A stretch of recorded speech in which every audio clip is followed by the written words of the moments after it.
I want to welcome you to our panel on immigration, context, and compassion. I am super excited to introduce our three panelists. We have human rights activist SHPRS, who has spent more than 2 decades working in nonprofits, community organization, and advocacy leadership for immigrant rights and climate justice. And then we have the first undocumented dreamer attorney in the state of Arizona, Daniel Rodriguez, who is the owner of a law firm focused on family law and immigration law. And then we have Karina Ruiz de Diaz, who is the executive director of the Arizona Dream Act Coalition and a DACA recipient. So please help me welcome our panelists. Today is we're going to do about 40 minutes of the panelists having a discussion, and then we'll have hopefully about 20 minutes for Q&A at the end. Thank you. Yes, thank you so much. Yes, thank you so much for coming. So, hi everyone, I'm Dulce. Thank you so much for coming to hear us talk and share our experiences and share a lot about just our journey in immigration. And thank you so much, Abriel, for inviting us here today. Well, the format we wanted to kind of have a conversation in was like the past, present, and future. And for us, we kind of have been impacted by the immigration system of the United States in many ways. So we're just going to kind of share our story from that perspective of the past, present, and future. But since we have an attorney here, Daniel, do you want to just share a little bit about just sort of like giving us some grounding around immigration law in the US and sort of like, if you can, not putting you on the spot, but I am. I can if that's what you guys want. I think that for me, and I'll touch upon the law if that's helpful to you. It really is trying to give you guys most of the information that you came here for. And so I don't know really what the interest is out there in terms of, do you guys want to hear about the boring aspects of immigration law, which I'm more than happy to provide? Do you guys want to hear our stories because you want to sort of relate to that more and understand some of the stories of the people that have been involved in this movement? Do you want to talk about why there's absolutely nothing serious going on when it comes to immigration reform, and there hasn't been for about 10 years now?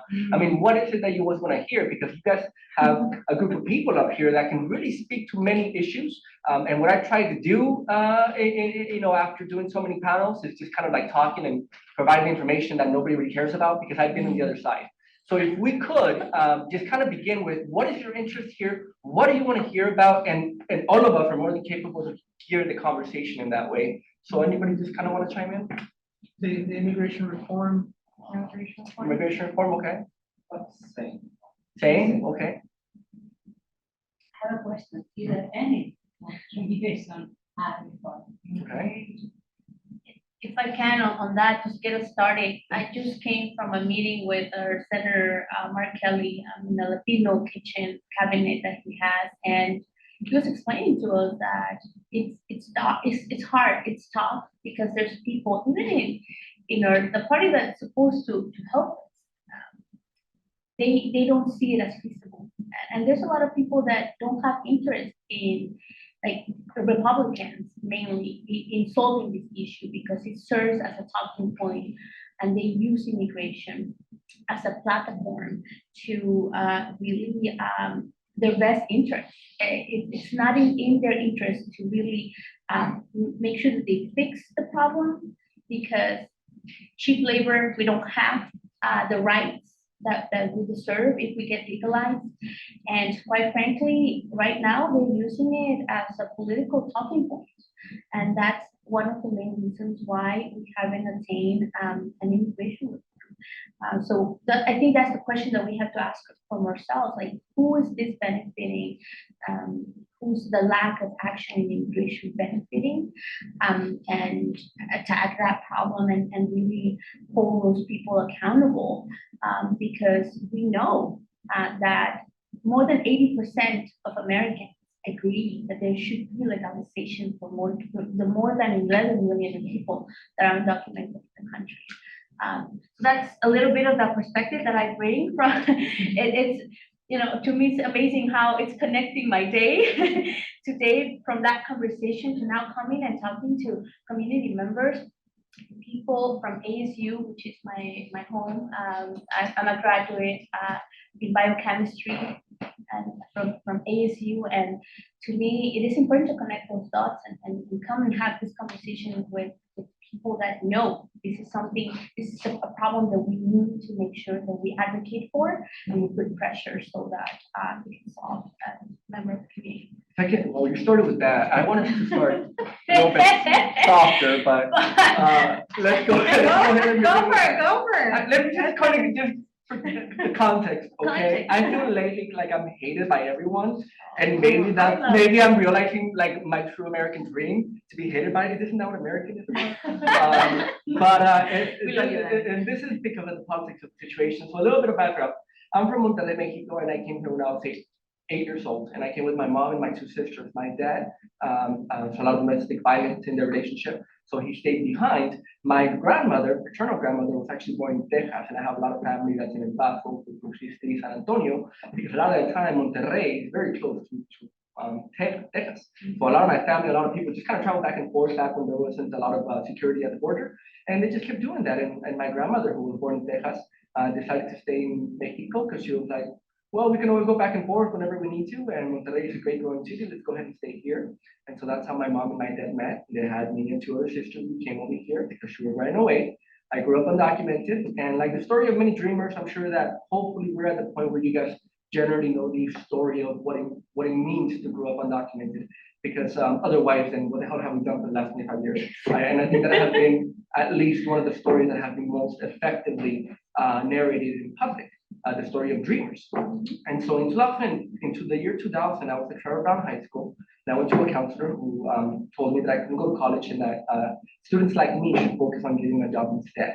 I don't know if she knew that I was undocumented. I thought she thought I was stupid.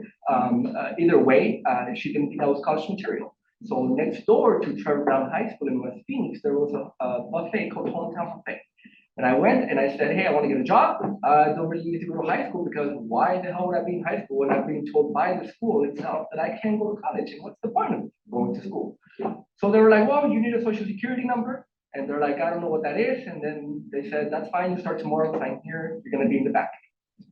I became a dishwasher at Hometown Buffet, getting ready to drop out if it wasn't to the divine intervention of another counselor, Donna Barnes, who really kind of put me in the road to college. And I think that's the story of many of us that grew up undocumented, not knowing that you were undocumented, finding out and not knowing what it meant, and then kind of trying to figure out a system in which you have a place. The first group of people that I really turned to were not Latinos, not immigrants, but the Black community.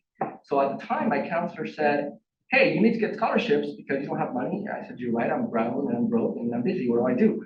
And she said, join clubs. She said, okay, I'm gonna join every club that I can at Trevor Brown High School. And for some reason, I became the vice president of the Black Student Union at Trevor Brown High School. I'm not black. Even in a multiracial society, I can definitely say I'm not black. And through that, and I think if I also joined the newspaper, I was just kind of following people in different groups and writing articles about them. So there's still articles that I wrote following the Black Student Union around. And one of the first meetings that I ever went to, they went to a field trip to the Capitol where we met Leah Landrum Taylor. She was at the time the only Black representative in the state, and she was talking about the 14th Amendment and the group of people that were brought here, forced to work, and that have to fight every day to become American and be considered American. And I said, hey, that's me. So it was a story of Black America that really sort of formed my identity as a dreamer, because it was the first time that it was told in a way that I related. To be honest, I didn't relate, and I still don't relate to people like Cesar Chavez. That was not my experience as a Latino. That's not what really motivated me and gave me the passion to do what I want to do. Great for the people that follow that and for him and whatever it is. But it was really the Black community that formed my story as a dreamer. In 2003 and 2004, I was the first youth that I know of that was out there in public telling people, hey, I'm undocumented. Come get me if you want. They did a story about me in La Prensa Hispana, which I still have a copy of, because they were like, who the hell is this kid going out there during a time where people were really scared? And it was even this was like the beginning of Arpaio, but before Arpaio, it was English only, 2002, then it was public benefits, 2002, 2006, and then it was the whole immigration and Arpaio rates. So it was a very touchy time where we knew that there was immigrants existing, but the story wasn't being told. And because of the way that I learned how to share my story to Black Americans, I started to work with people very early on, like Lucy, I think Lucy and I met in 2004, 2005, and sharing our stories too. Oh my God. Early on, and through my experience, we began to share stories about what it meant to be undocumented in youth, and we grew up doing that. I began to be involved with the immigration rights group in 2004, 2005, individuals like Kirsten Sinema, Dani Ortega, who she was telling me about earlier. She met with a lot of leaders at the time that we considered people to talk to and be involved with. And I started to learn a lot about politics of immigration reform, which I'm getting into. But I also started to learn early on that a lot of the people that were talking about this issue were not undocumented. And for most of the meeting titles that we were in, we were the only people there under the age of 35. And so I didn't like that. I love older people. I'm going to be there, eventually. But it was the point of where's the people that looked like me at that time? And where are the people that came that had my experience? So that's when the individuals like us up here started to work with other youth. And in 2006, we formed an organization called, oh God, with Jeannie. No, Jeannie, no, before that. Oh, Cadena. Cadena. So Oh, Cadena was the Cadena. first, Cadena was the first, I would say, youth-led immigrant rights group in Arizona. One of the earlier ones in the country, which is an interesting story because I don't think that the real comprehensive story of the immigration movement has been told, and it begins here in Arizona, which I'm extremely proud about, and I think every Arizonan should, but that's another story. So then we began to organize with students, and eventually, because I was coming to ASU in 2004, Cadena kind of branched off to a mini chapter at ASU, and that's when I started to organize with students at ASU. And eventually, I founded an organization called the Dream Act Coalition that's where Cadena currently is at and is doing the good work. Why immigration reform? First of all, it's not going to happen right now. It's not going to happen anytime soon. There's no plan to get it to happen. There's nobody pushing for it to happen. There's nothing going on. So I hope that answers some of that questions.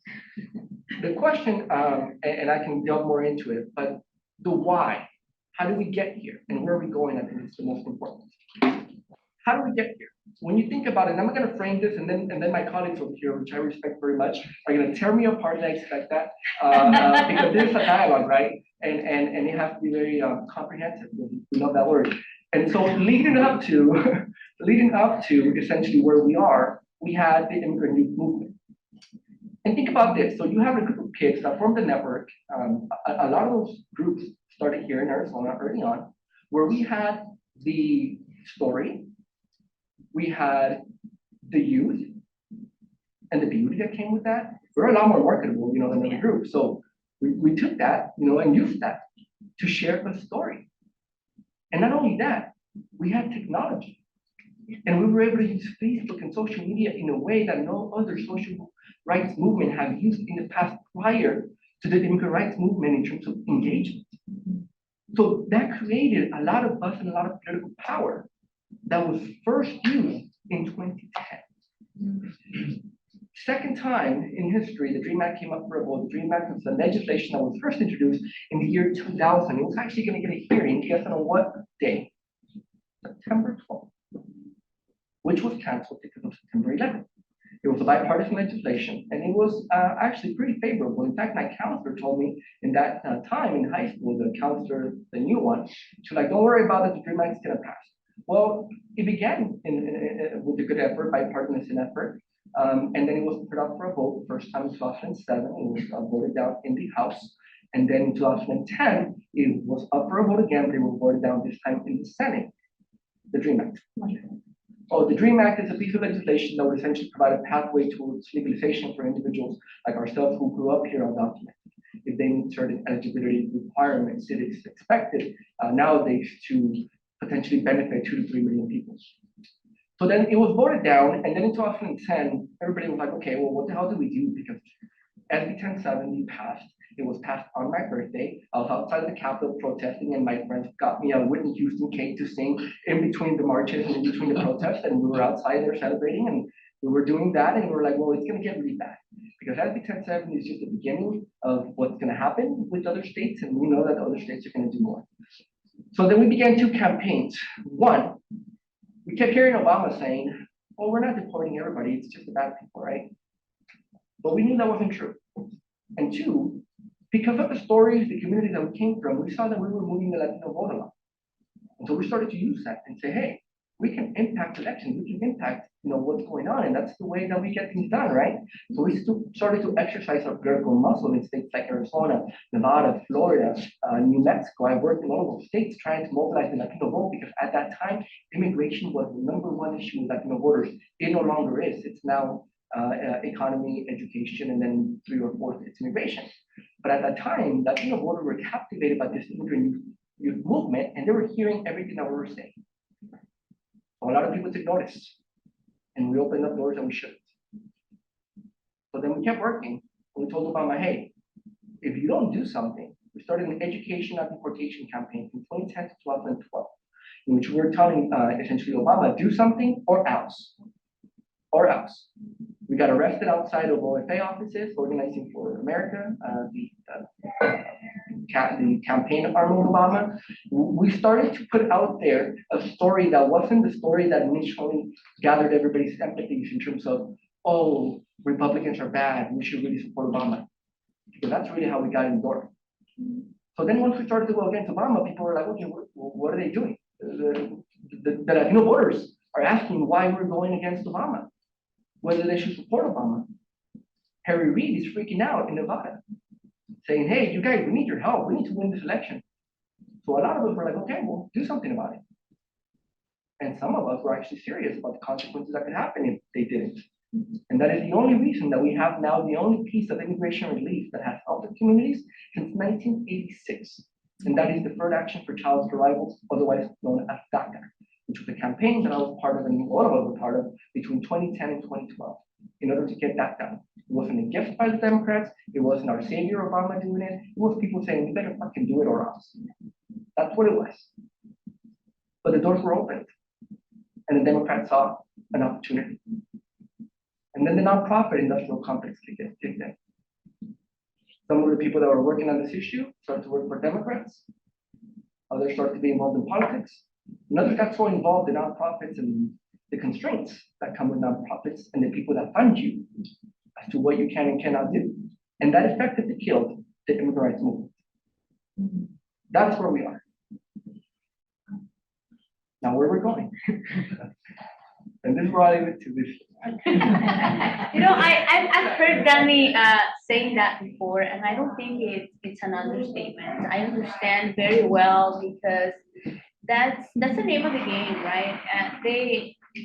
When I heard Danny, I was like, why are you crazy? Like now we have a way of getting donations and people from like money from foundations, and we're like so proud of being a nonprofit. But yeah, they tie your hands. The constraints that come with it's incredible, and it did effectively kill the movement. I'm as surprising as it might be, Danny, I do agree with you on that one, and I know a lot of leaders don't. But I have reflected on it, and I have reflected on also where would a movement be had we not attained DACA? It was a way of appeasing that movement as well, and it was never meant to be a permanent solution. But give me a break. More than a decade to solve an issue that should have been solved a long time ago. It's proof that that was a way to appease the youth that was so energetic about going out there. And I remember I was in college at ASU, and they interviewed me during the 2006 Prop 300 and this and that. They would not put my picture in the newspaper. And they were like, can we use another name? I'm like, no, I wanted to use my name. I'm tired of being used as a concept, right? These illegals. I'm like, no, I am a person. No human being is illegal, and I deserve to be recognized. And I'm tired of being afraid of saying to people who I am just because I'm undocumented. And that was a movement. It was inspiring for me to see from the TV, Danny, Luz, like other people that got arrested. And I was like, hold on, you're undocumented? Like me? And it was so inspiring. But again, all the constraints that come with, you have to play by the rules. And you can't do this, you cannot do that. I think didn't help the movement. And now, when you call dreamers, what are they doing? They're working. We fought for them to be working. We got them work permits. And now all of a sudden it's not so important to organize. Before, when they took away our way, when we didn't even have a way of working legally, or they wanted to take our education away with Prop 300, that was a pivotal moment where we knew we had to take it upon ourselves to do something about the situation. Then I think SB 1070 happened. Community leaders, as I saw it in Arizona, started to fight over the whole enchilada, like we want citizenship for all. And then the dreamers were like, well, wait a minute, like we also want to be part of that. And then politicians told us what could be feasible, and nothing happened after that. Like we're 20 years later, nothing happened.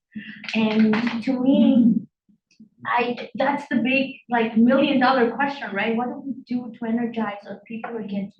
Where do we go to give them hope? And I know that not everything is lost, because out of that movement, there were leaders that grew out of that movement. There were young people now, thanks to DACA, have been able to get degrees, to have work, to be more known, to come out of the shadows. I think that's really the gain out of that. I think I don't want to call it a failure, but in the big picture, it didn't help us advance with the immigrant agenda because it appeased us. So again, it has been beneficial. It's changed my life.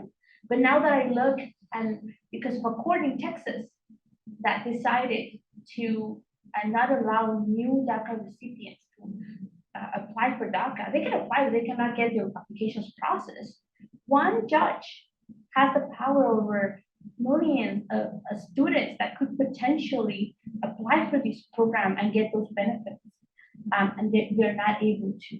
So again, nobody's making a fuss about that, because I don't think we didn't either we have not been doing a good job, and I take ownership or responsibility for that, of developing the next set of leaders, right? Telling them this story about how we did it, how we got there, and why it's so important that they continue in their leadership and continue joining the movement in that way. So it's a combination of things that I think brought us to this moment in time. And $1 million questions, like where do we go from here? What opportunities can we seize? What opportunities can we have in order to make immigration a priority issue again? Because we know it is for the American people, but we don't have an SB 1070 right now. We don't have something. DACA, I think that if DACA ends, the next day we're all gonna be in freak out mode, and we're all gonna take the streets, right? And everybody's gonna come out of everywhere saying, yes, we support those dreamers. Well, don't forget that we also have our parents, and it's not just about that perfect cookie cut immigrant that we need to have a narrative about, because that also damaged a movement a lot. It created that separation of who deserved to have legalization and who didn't. Where my parents were criminalized, and the parents of the community, where they were the first ones who dream of a better future, and their only crime has been to work. And we have things like E-Verify right now. Nobody is making a fuss about E-Verify, who requires people to put their information in a system. US citizens, your information is in that database to prove that you have the right to work, right? And nobody's making a fuss about that. And the legislature here in Arizona is trying to bring back a SB 1070 2.0. And I don't see the big marches and the big uproar about this, right? So again, I think that it's a combination of all the above that we have mentioned. But yeah, we'd love to hear from Dulce. Thank you both for sharing. And again, my name is Dulce Juarez, Dulce Maria Juarez Aguilar.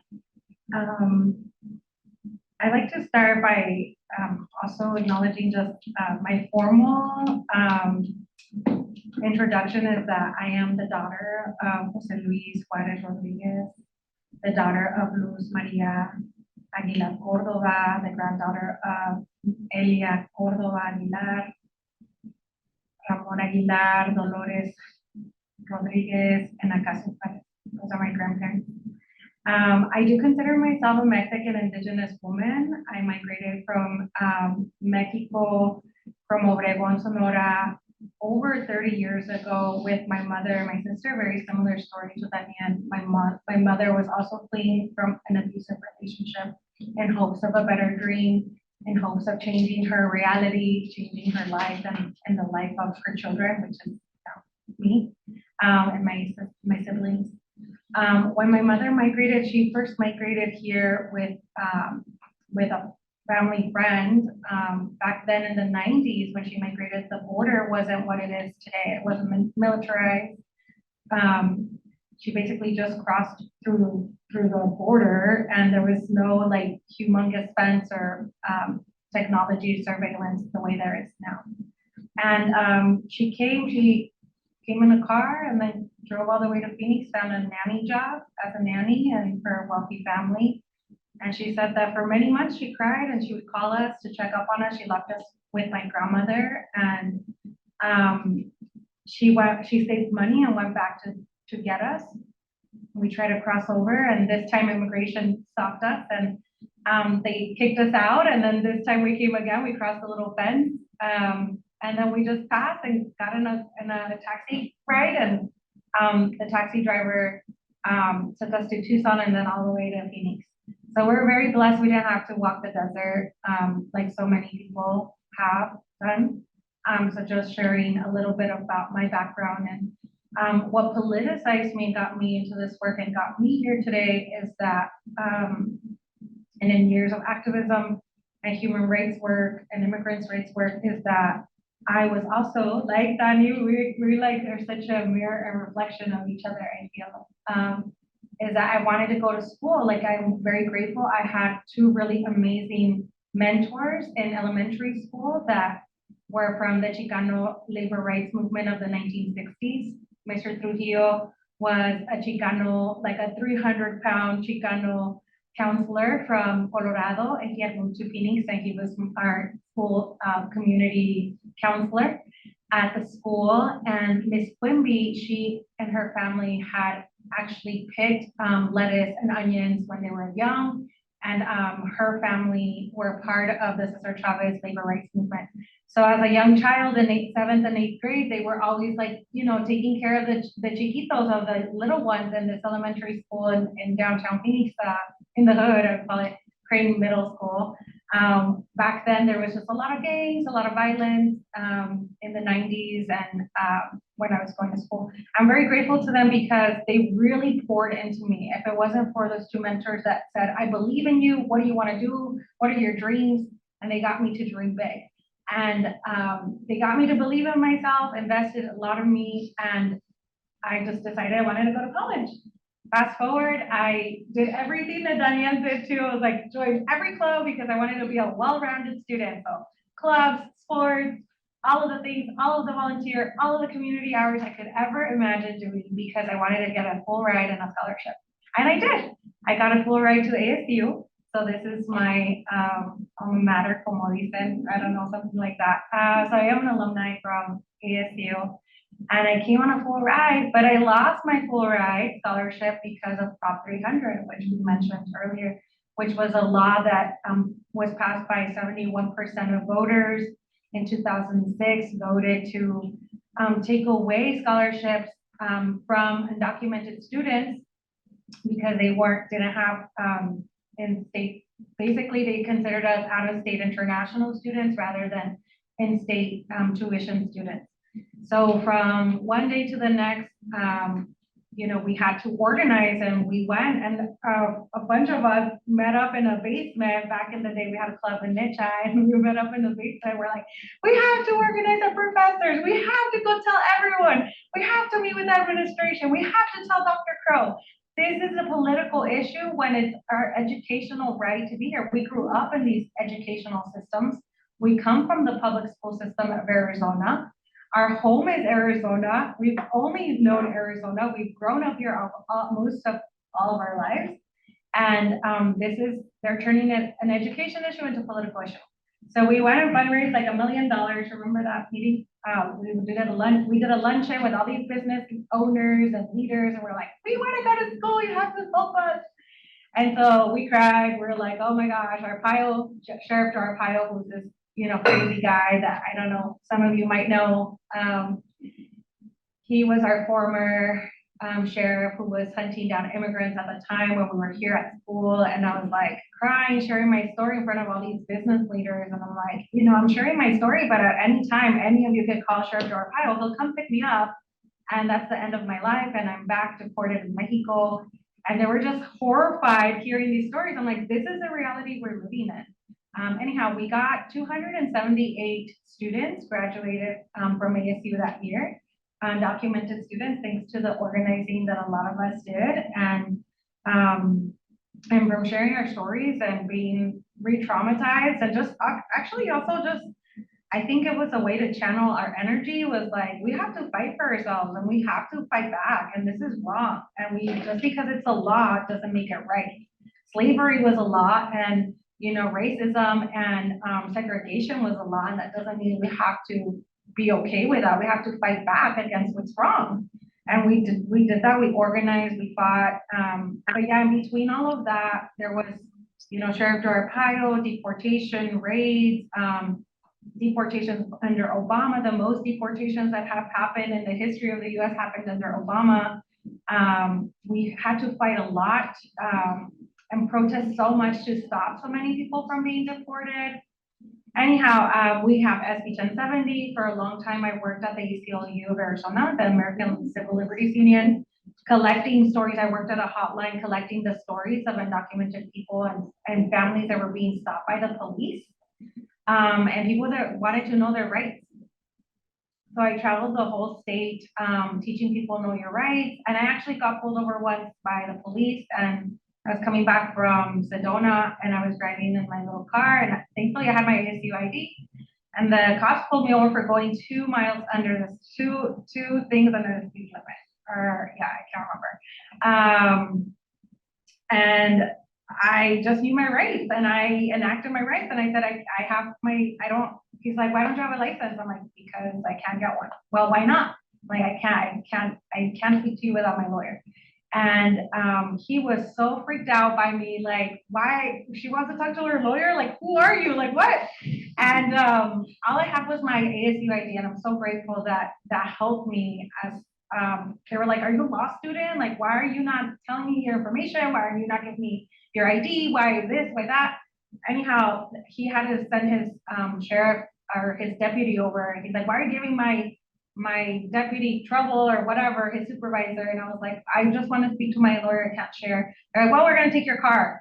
I was freaking out. I thought they were gonna deport me, because usually that's what happens. They just stop you, they'll take your car, they'll take it to a place, and then they'll book you into jail, and then from there you're into immigration proceedings to be deported.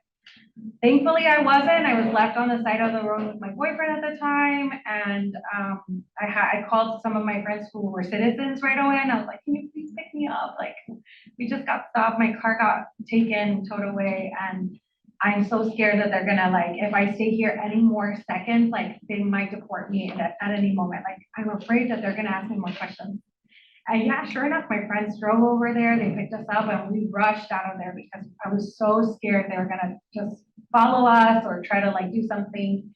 Fast forward, I know the power that it is to organize our people, organize and know our rights, and give people the autonomy of, like, just defending ourselves and fighting back.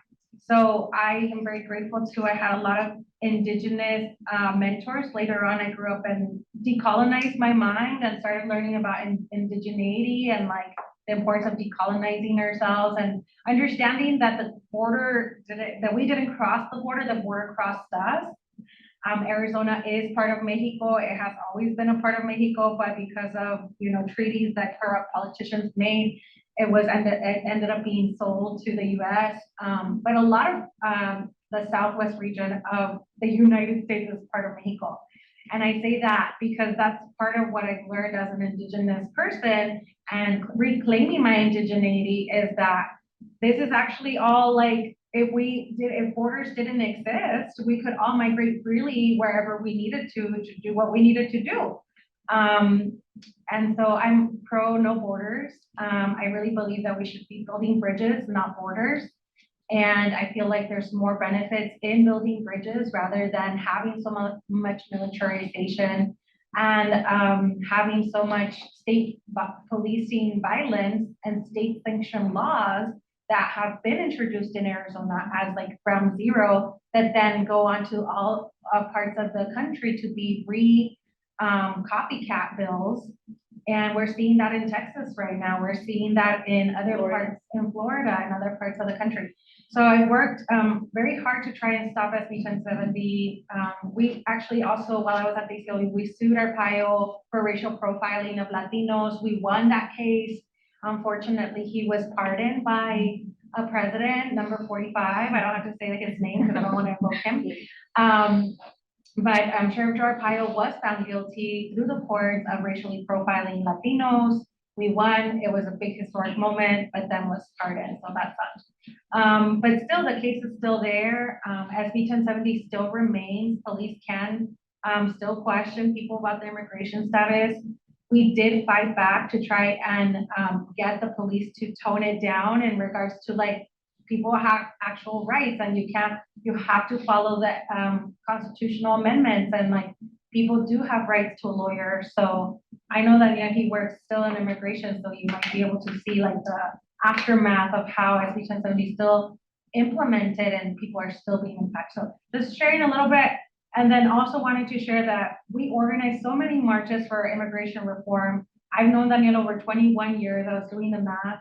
We met in Cadena in one of the first youth immigration organizations that were started because of this lawyer who was trying to, two lawyers, Judy Flanagan, remember, and Emilia Bañuelos, they were protecting for the Wilson for undocumented students that would have benefited from the DREAM Act if it had passed.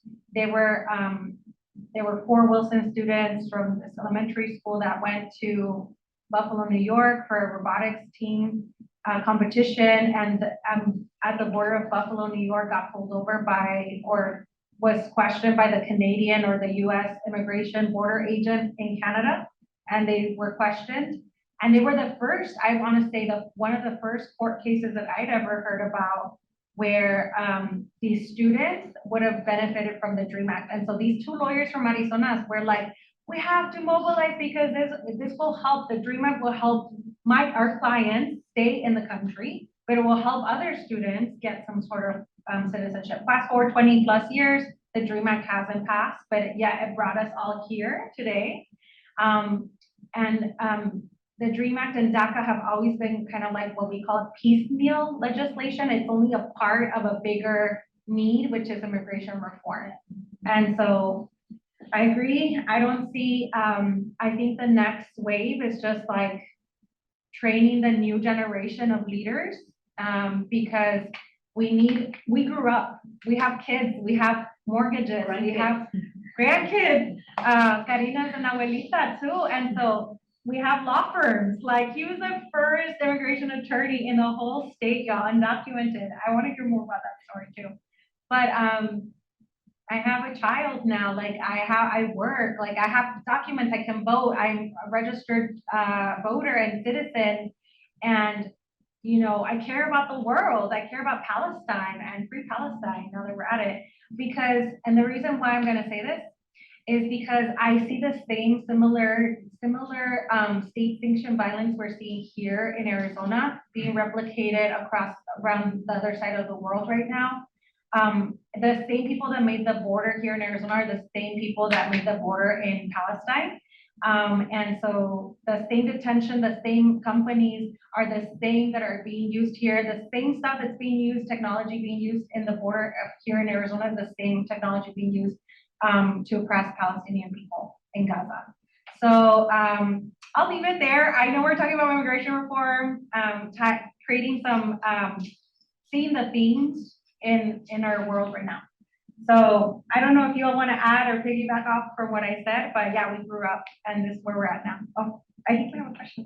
Yeah, first of all, thank you so much for all the work you've been doing and for each of you bringing both your stories and your activism into this. And by the way, in the end, kind of, well, bringing up the complexities, I think, in the stories, the complexities of how race, colonialism, immigration, politics in many different ways, war, violence, these are all interconnected in your stories. So the question I had actually was, you said that immigration now has been used as a political talking point. And you said that there were like 70-something% of people voting, for.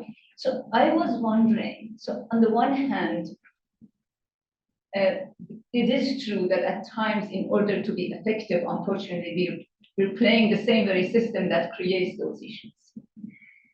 But at the same time, how do we actually explain this? What's happening with immigration? What's happening with everything else? Because race is at the heart of it. Colonialism is at the heart of it. It's not the question of the past. We are not talking about the past colonial legacies. We're talking about what's happening today. Is that right? And how then we actually find a way to bring these different movements together, including, for instance, the situation in Palestine, but I'm not trying to even take it out. But how do we really make sense of this anti-immigration kind of atmosphere that is becoming such a big deal? It's becoming something that I think is completely race-based, is completely, I mean, there are just so many different ways that we could understand. How do, in your activism, try to address that? And how we can actually think help that? I can add to the first piece of what you mentioned, because right now immigration reform, and it has been for a long time, tied to a border crisis. Okay? And the way that even I see it in the Latino community, sometimes they say, well, those caravans that are coming with people, like, they're not helping us. And then they come in and then they give them a work permit. It's resentment. And I'm like, where is this coming from? Like, where are those immigrants? 20 plus years ago, right? Like, but there's a narrative that has been formed, again, the good versus the bad immigrant. And right now, the main issue that they're holding on to prevent an immigration reform from flourishing is the border crisis. And it has been through Obama, and Obama gave money for ICE and CBP and to try to appease those who had that concern. It was never enough. There's never enough detainment. There's never enough apprehensions of people of color because they simply do not want us here. They want our cheap labor. They don't want us here. And I'm going to take it a step further, because right now, seeing what's happening in Mexico, and that context, right? The government change that has been happening and the transformation in Mexico that has been happening.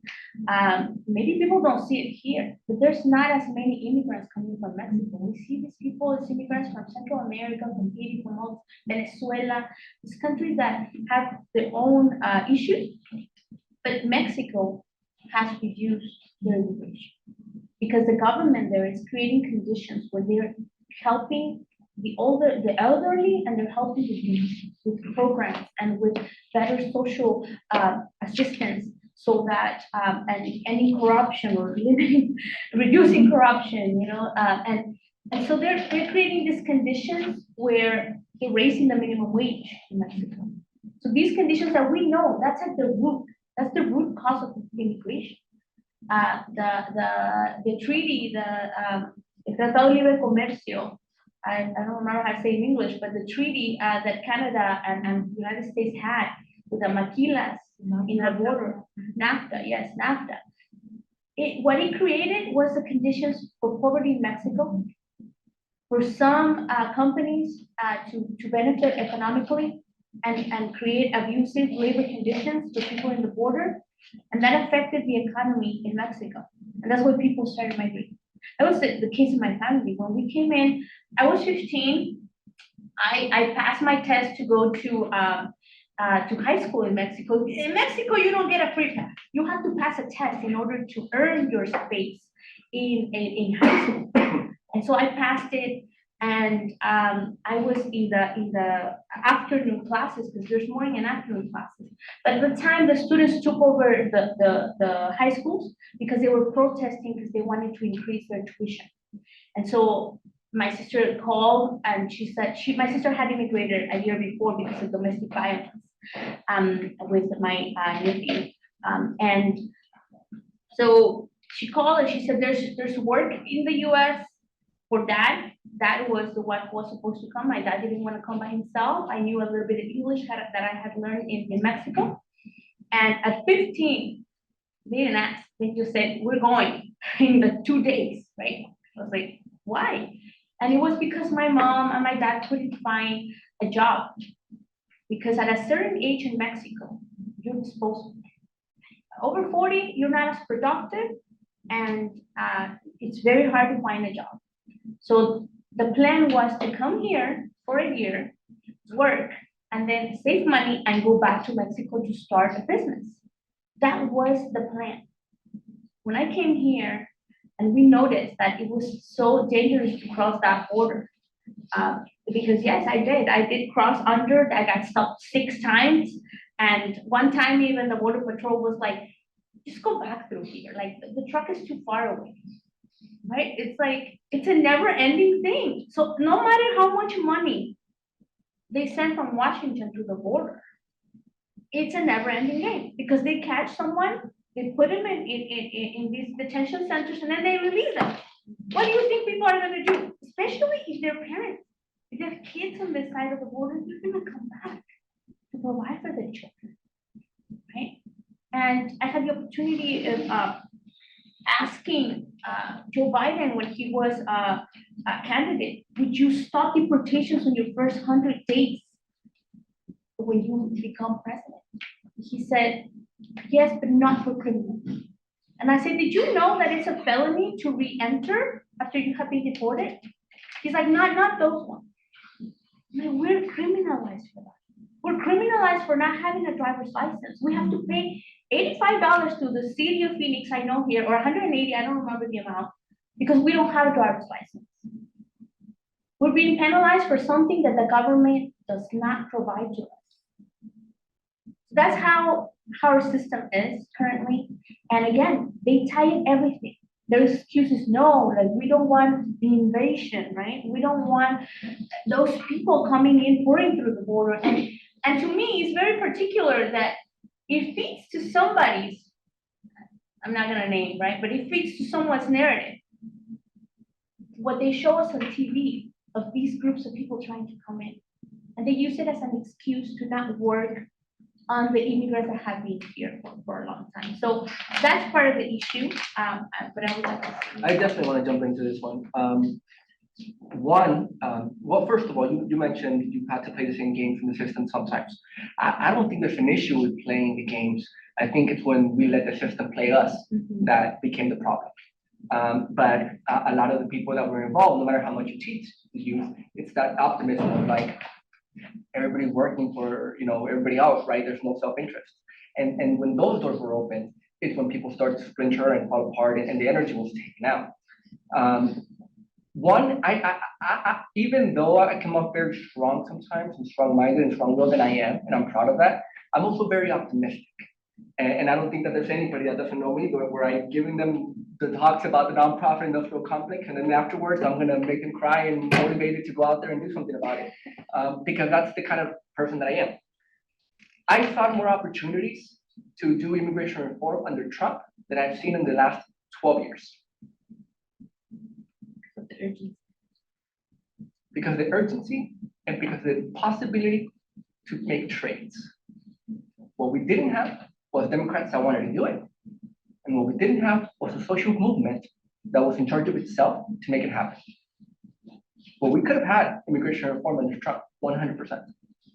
We could have had immigration reform during COVID, but the infrastructure wasn't there in order to bring the economy to a stop during a time that it was weak already and show people what immigrant labor was about.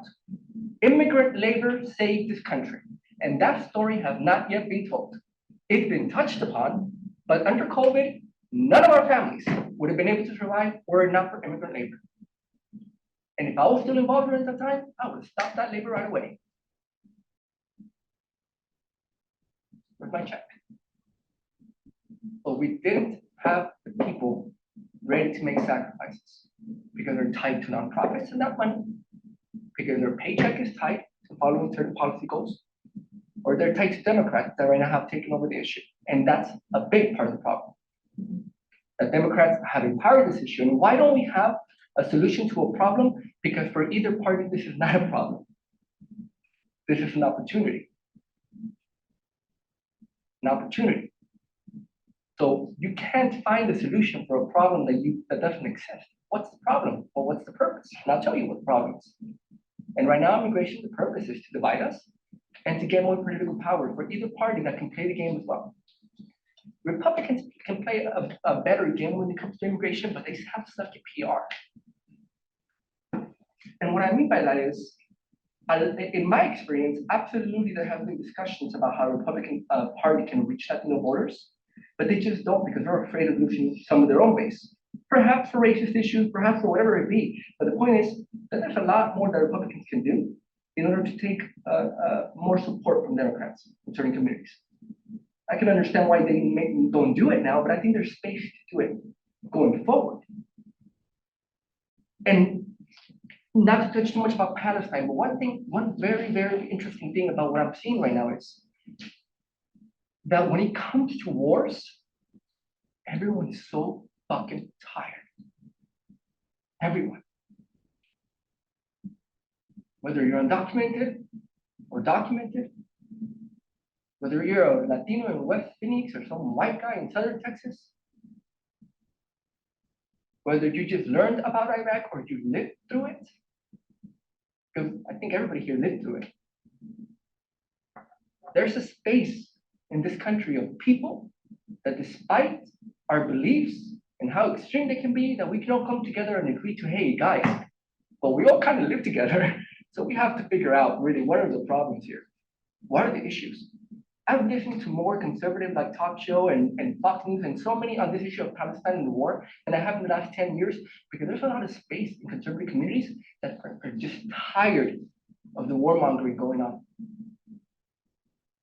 And that's a space where we can come together and say, hey guys, I know that we're busy fighting over here each other about immigration, but did you know that there's more money that we're sending to these corporations to build bombs, to build technology? Our money is used to come up with all this war technology. By the way, that technology, how is it being used for us? All these companies are just taking public funds and creating this technology for wars that are never coming. How is it benefiting us? There's a space that can be created, and that's where I find the optimism in reaching out. But you cannot reach out to political parties because that's not their job. And you cannot reach out to nonprofits because they have limitations. It has to do with the people doing their own work, doing what they can, when they can. There can be policy-based approaches, and I think a lot of them are out there already. This is another thing that I don't get. Every single time that whether it's Democrats or whatever get elected, they're like, well, we're gonna have a committee about immigration reform. How many freaking committees do we need? Because we've been doing this for 25 years. You don't have enough information out there? Well, what happened to the last study you did 4 years ago? You have to spend another 8 months doing another one? It's bullshit. So when we all get mad and say, no matter whether you support open borders or not, or whatever it is, let's sit down and let's blame the real people, which is the politicians. Because they're the only ones that are preventing anything from happening. And they're just going back and forth. But and I'll take the ground where we're gonna go, and then I'll stop and give it to Dulce. Where are we going forward? Now, we don't have updated numbers in terms of the numbers of undocumented people that are here. About 20 years ago or 15 years ago, there was this number of 9 to 11 million undocumented people. I haven't seen that change, but I have seen hundreds of thousands being deported every year. So like, what are the numbers now? Also, another number to keep in mind is that we have literally hundreds of thousands every year coming to asylum. Why? Because the border got so restrictive. And all the Americans said, well, do it the right way. Well, guess what? All those messages went back to Honduras. All those messages went back to Venezuela now, Argentina, and they're saying, well, what's the legal way? Asylum. Show up at the border. Show up at the border. All the stories I hear, they're not about undocumented people anymore. They're about people doing it the right way, the legal way. You guys wanted that? But now we're gonna have an expected 3 to 4 million people in the next 5 years coming in through asylum. What are we gonna do? And it's not providing services that's the answer. So what is it that we're gonna do in a system where we don't have as much number of undocumented people? We have part of these people that are embedded now in our social fabric. We have all these millions of people coming through asylum in a time where the economy, a lot of people expect is about to go off the cliff because all the bills are past due. And we're right now in the middle of crisis in the Middle East that can lead to a freaking world war. So do I think that anything good's gonna happen anytime soon? No. Not if we focus on the past, not if we focus on the racism, not if we focus on any of those things. What needs to happen is cut through all of that and get to people and say, it's time. It's time. And I know a lot of people still hate me for this, but America first, I believe in that. As long I as believe in that. immigrants are part of that. I didn't say that. Don't speak for me. I believe in America first. And that's why I'm angry. Because I believed in a country where I came in. And I read the Statue of Liberty that says, give me your tired, your poor, your huddled masses yearning to breathe free. Now you're tired unless they're too tired to work in the fields. Now you're poor unless they don't have homes. Now you're huddled masses unless they're wearing hoodies or Confederate flags. Not those yearning to breathe free, well, not people with pre-existing conditions though. No, everyone. Everyone on board. And that's what the politicians have taken from us. That we don't have a space where we can disagree with each other, but say, well, how are we gonna work together? Because we're all living here together. And that's the problem. So I do want to respect everyone's time. If you guys are willing to continue and there are people that are willing to continue this conversation, we do have the room, I believe, for another half an hour. So I would love to hear more, but I do want to respect everybody's time. We are at time at this time, so if anyone needs to leave, but if not, if there are any questions for our speakers or if there's anything else that you would like to say. The only thing I want to say is that America First has created what we are dealing with in the world today, including what we have had in Central America, Latin America, Middle East, and many other places. So not to recognize what the world is dealing with and take America as the first is exactly at the heart of the problem. Yeah. And I understand where you're coming from because certain forces have taken over the definition of American. And that's the point. Where you get to define something, you get to be controlled by it.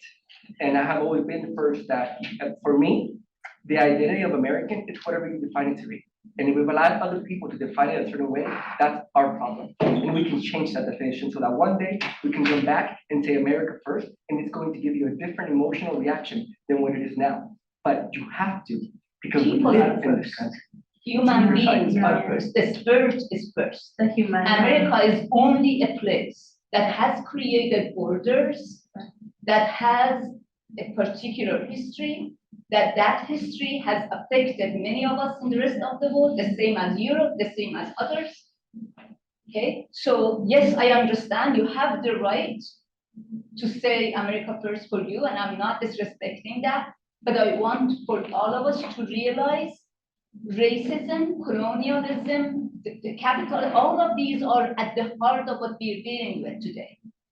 If they're not separate, the fact that they can play with the issues of border crisis and the fact that they can tell us that these are rapist criminals coming without saying what's happening in the world and why Mexico, Nicaragua, Panama, here, there, what's happening in those countries, they were backyard of what we were doing. I'm from Iran. I'm from Iran. I had left Iran because America First decided to change the course of the history there at a particular time. Okay, so I'm not trying to blame America for everything. This is a world politics. It's not about one particular country. But the same way that we cannot nowadays talk about Palestine and Israel in the same way, equalizing form of violence, to say they're violent as well. This is not. We have to understand the uneven power relations. We have to understand what's happening. And I'm sorry, I don't want to be the, but this is really very significant, important. I respect everything you've done so much. That's why I said, what do you think we should do? But the fact that we are dealing with what's happening in Texas, the fact that Republicans can actually use immigration as their talking point, as their fear point, has something to do with that history of racism, that history of colonialism, that is not only history of yesterday, it's history of today, is what's happening today. Thank you. What's your name? Shahla. Shahla. Shahla. Yeah. Thank you so much for sharing. I really appreciate your perspective because in my notes I had actually said, what could we do in our activism? And one of the things that we could do today and also in general is just like understanding the role of the US in destabilizing the countries, right? The role that the US has played in destabilizing other countries, where we have the huge mass influx of people from Central America, right? And South America and other countries that have suffered a lot, right? From the US playing politics, global politics, right? To keep to keep the powers where they want to keep them. So it also has to do with cheap labor. I feel like the waves, we're going to continue to see the waves of immigrants coming. The US allows it because they need cheap labor and they want that lower class that, you know, charges very little and is always exploited and paid under the table because businesses, the economy they stimulate the economy by having cheap labor, right? So the US is always going to want that. Like businesses want that. They want people that unfortunately they can exploit, if we're being very honest and candid. Also, Not anymore though, because soon it's just gonna be AI. And then we don't have to explain. well, we'll We don't need see. people anymore. But I do think actually we are seeing that now is that maybe immigration reform isn't the focal, I'll pass it to you in a minute. It maybe what I'm seeing is immigration reform might not be the focal point. And I see it because, you know, there's so much talk about the recession and so much talk about climate justice and also now the war and the amount of money that is made out of the war and the militarization. And we could talk about that. That's another issue. But also, it is about a global focus right now, but we're also seeing a lot of transition of power and a lot of these boomers, no disrespect to the boomers, but a lot of people from the boomer generation now, you know, cycling out and passing away, and a lot of huge amount of wealth is going to be redistributed to people in younger generations. Gen Xers, millennials, Gen Zers are going to start inheriting so much wealth from the boomer generation. I bring that up because I see that in politics, like who are the representatives, who are the people in power, and we're seeing them transition out. So there's going to be a lot of also transition, not only of wealth, but of power in the country and in the world. So I feel like there is this moment of time that we're seeing that immigration is not the focal point for these leaders. It's like this other thing that's happening. Yes, we are at a global moment. We're also dealing with climate change in the world and the fact that we might all die tomorrow because of climate change and the heat.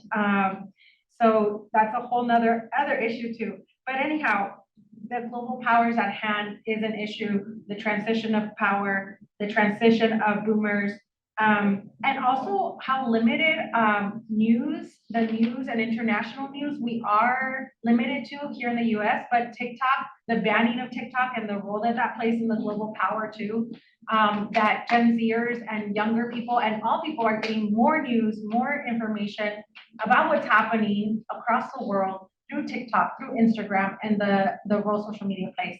So through all of that, it's a combination of like that plays a role in our activism, but it's always about, you know, Angela Davis says, you have to act as if it were possible to radically transform the world, and you have to do it all the time. So my invitation to you as an activist, our role as an activist and organizer is to, at every space that we're at, you make an ask.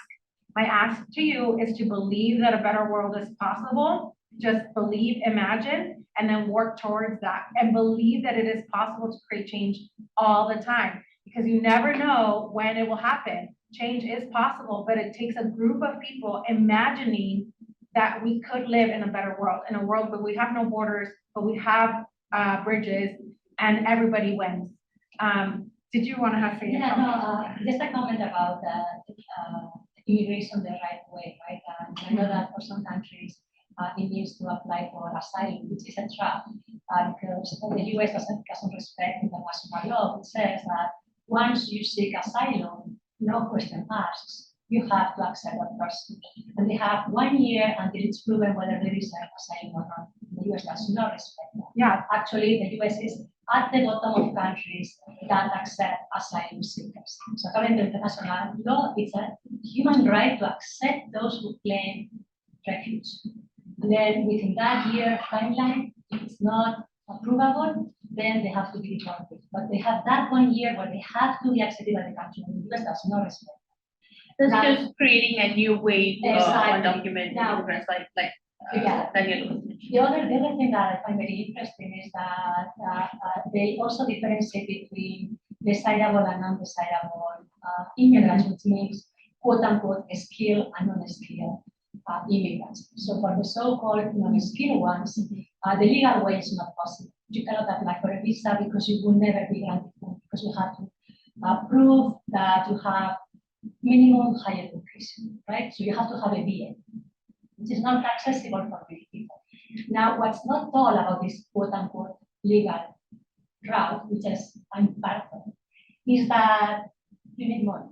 You have to prove that you have at least $30,000 in your bank account. Now, I have a European Union passport, which for some people means privileged money. No, I come from a working class family, from a minority group, I'm Basque, right? And my money, my family or myself don't have that money.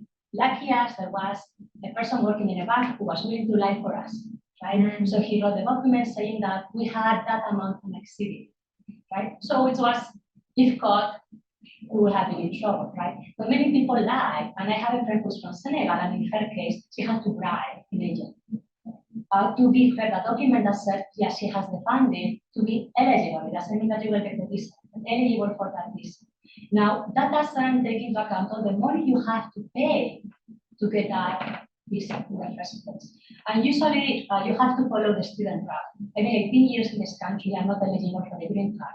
Why? Because all my visas have been student visas or visas for training purposes, right? So you can be in this country, which is undocumented in between quotation marks, but it will never be able to be a permanent resident because those visas don't make me eligible for the green card in the first place, right? So all the money I have to spend in visas to renew them, and educated people are not even aware of this because I talk to my professors, colleagues, and whatever, they have no idea whatsoever what it is. They think that if you are documented, it's easy, easy, right? The problem is those who are not documented. Like I said, are you aware of what a fractal system you have of immigration, which is a trap? And it's interesting that some people realize what really immigration looks like in this country when Trump banned H-1B visas, which are the only ones that open the door for green work, right? He was the one, and it was because Costa had been Chinese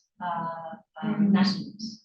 So he suspended H-1 visas, which meant that no one was able to get jobs, right? Because in my situation, I'm tied to the university.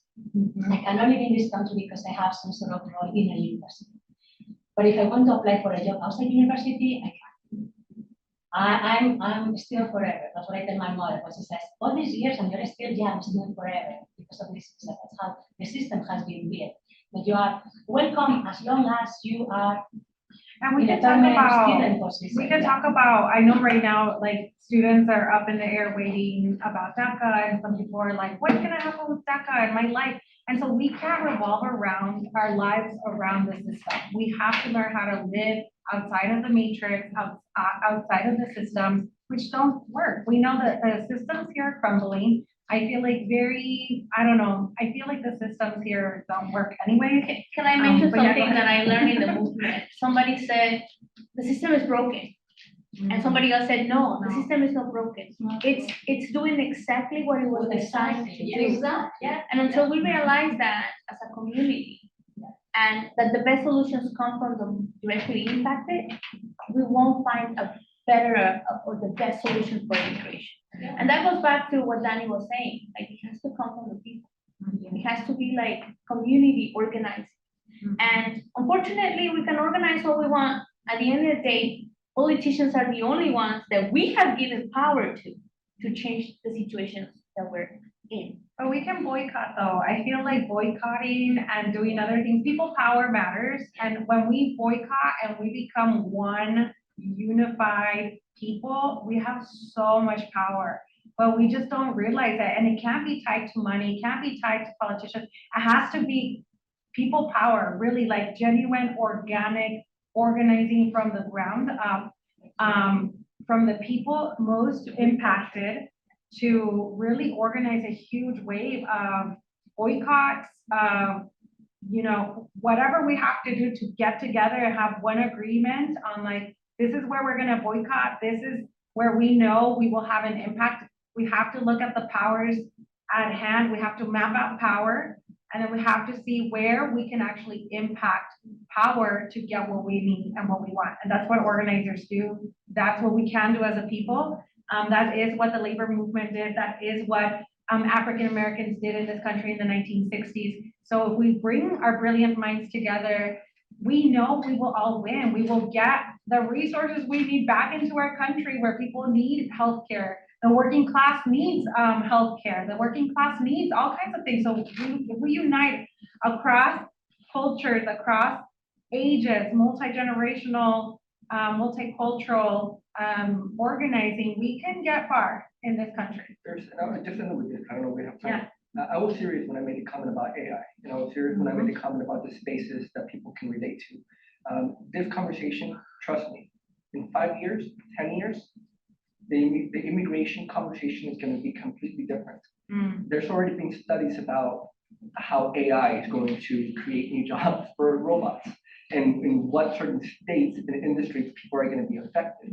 And when we have that conversation about if we continue to have this scarcity mindset when it comes to job and employment, then eventually computers are going to win.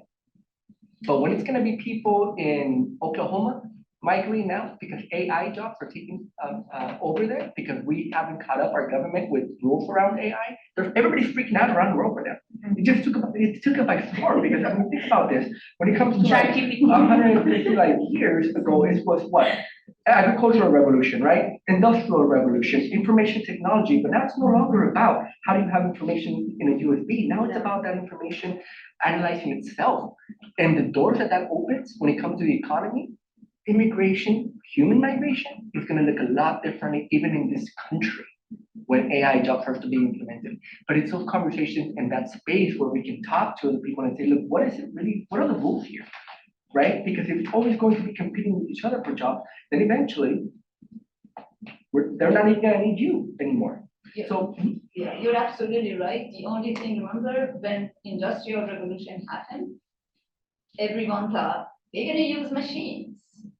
When you have that chance to use machines, why not? You know what was happening in California when the very Mexican undocumented were sleeping in those mud what's called holes they had created, covering themselves with the bushes because they had to. It was my first demonstration when I came to this country for those strawberry workers who were undocumented.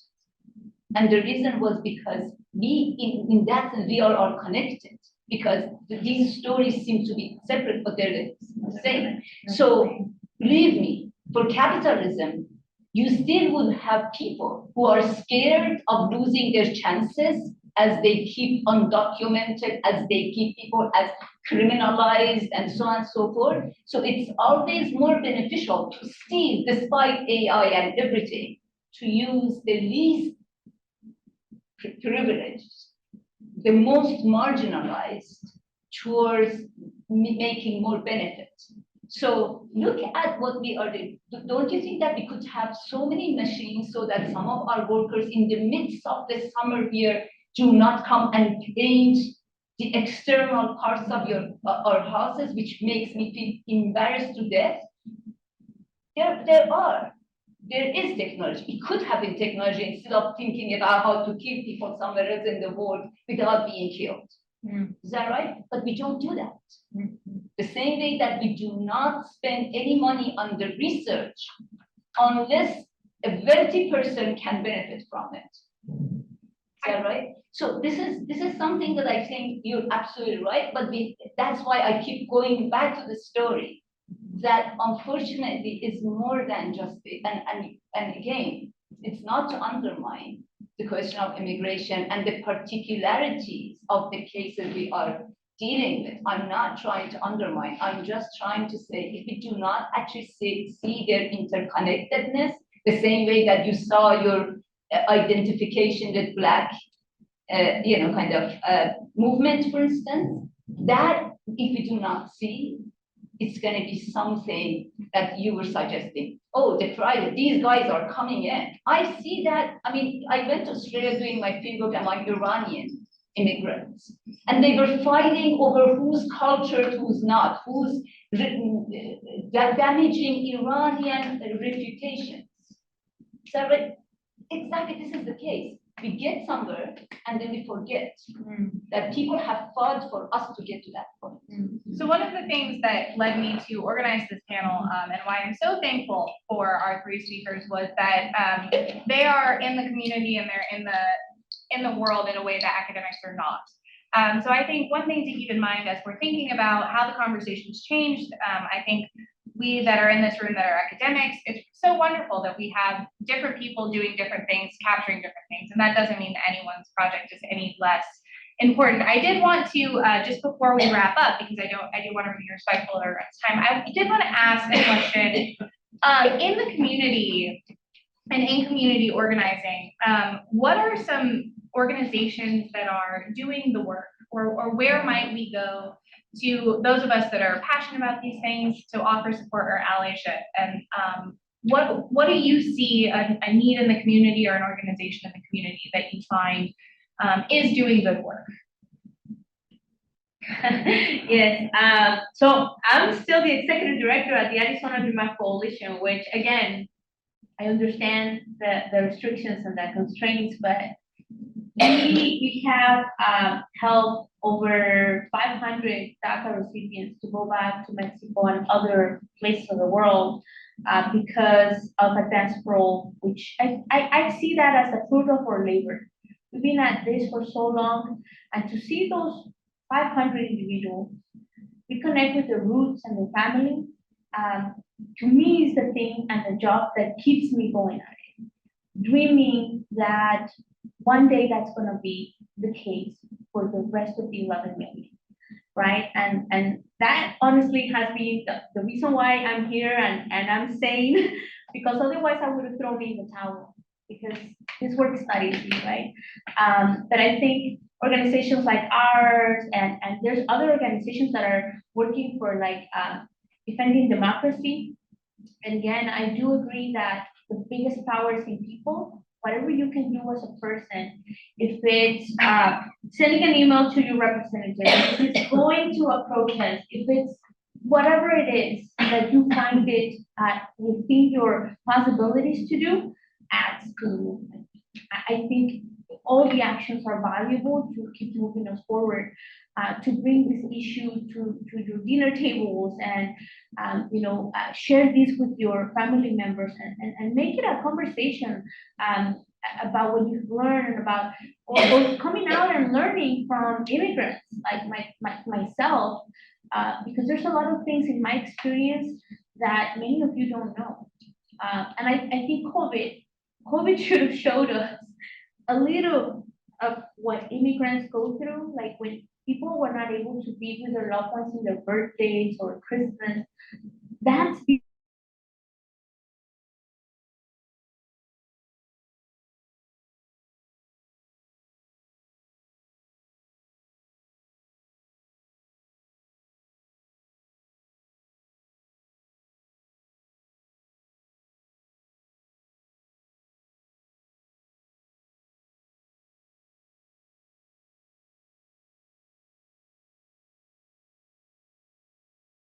that you do will make us and move us forward. We get to a point where we organize and we create that change, exactly like my colleagues were saying, in the moment that is needed, in the moment of opportunity. But if we don't, then we miss those opportunities, just like Danny said. We're not ready, we're not organized, we're not really conscious of what we can do. And it's not just immigration. I care about healthcare, for crying out loud. I can't get insurance, right? It's caring about a global warming. I have grandkids.